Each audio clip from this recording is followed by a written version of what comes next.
I also have a Start Here page where I have a Get Started tab, which actually Johanna and Megan helped me out with. And if you click on this folder, it's got, I'll have a welcome video as well via Voicethread. Here they can download their course syllabus and their calendar. And I too use the template, which I haven't completed it totally, but it's almost, and can I click on that and will it show?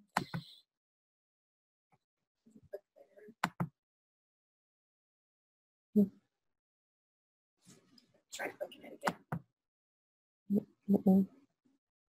Oh, there it goes. And I don't know how to make it bigger. Yeah, I just draw that up here? right bar at the bottom right. Oops. Yeah, down. And maybe make it 150. Ooh, hello. Yeah, perfect. There we go. So again, I just use the template as well. And I've got some virtual office hours there through Zoom as well. My learning objectives that we created in class. Course site overview, especially talking about Blackboard and how they should email me through Blackboard. I prefer Blackboard as well. I don't mention anything about not using their personal emails, but I think I might borrow that because of the security issues. There's no textbook. I have this highlighted here because I still have to list a brief description of each activity that I'll have them do, so I'll put that in there as well. And again, this is the same template. I have some privacy policies and course tools of the tools that I'll be using specifically, academic skills, technical support, my grading. I think it skipped through there. There's my grading, you know, what they'll be, and that's along with the assessment. And up here in this section where I have highlighted, I'll have a brief description about each one of those activities. That'll also be posted in Blackboard. Instructions will be posted whatever week that particular assignment's due. I'll have specific instructions on that. And cancel that out. This is instructions on how to join the Voicethread group here, and that is just the kind of getting started page. And they can also click on the tabs over here to do the same thing. In addition, on the Start Here page, I've downloaded that Google Calendar, and obviously there's nothing on there right now because I haven't completed it. But when I do, it's pretty big. So as soon as they open it up, this calendar should pop up, and they should be able to, at a brief glance, see what is going on for each week. And then my weekly content I have divided into weeks as well. So if they click on each week, you know, that'll have the assignments that's due. That's just the first week that I'm going to have them do an introduction to themselves, which it's not going back to weekly content right now. There it goes. Let me go to another one.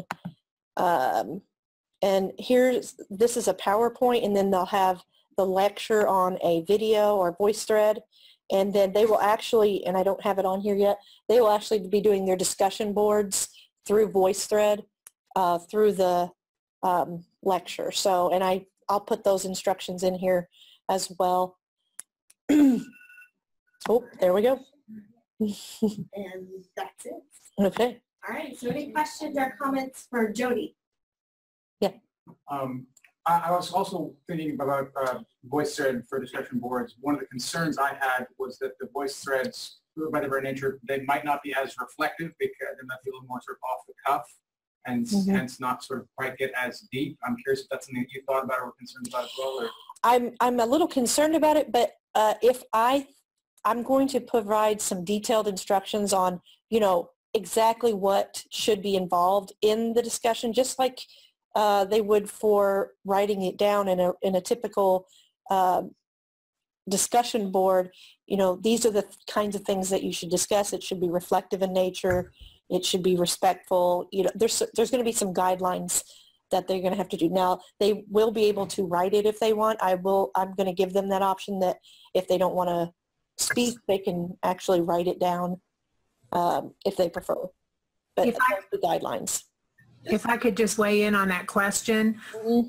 I find that my students do so much better with Voicethread than discussion board because they can see everyone else. They like the community environment. So their discussions on Voicethread are much better than what I've seen on discussion board. They're communication students. They like to see each other. They like to hear each other. They read, they can type it, or they can visually videotape it and state it as well. But they do much better on Voicethread. And I also, too, wanted to say that a lot of my students taking this course will be degree completion type students. So they will have already been out in the workforce for a while. And I think it'll be a great way to open the community up and meet fellow professionals in their area and even outside their area. So I would like to add to this that Jody's class is more hands-on practice kind of course, so a student can use this kind of discussion tool to share their experience. Mm-hmm. If you're doing some sort of writing intensive course, you want people to do discussion board more for like a writing assignment. I tend to find students give a shorter written feedback on Voicethread, but if they talk, they ended up talk more. So it really depends on the nature of your discussion question. If this is more about you wanting to speak out and talk about it, I think Voicethread, just like Mary Beth said, is very effective because you can really feel that individual's passion about that specific topic. However, if your question is more toward to writing intensive, you are more doing the question for like written assignment, Voicethread may not be a good tool just because if students choose to type it, their answer tends to be very short. So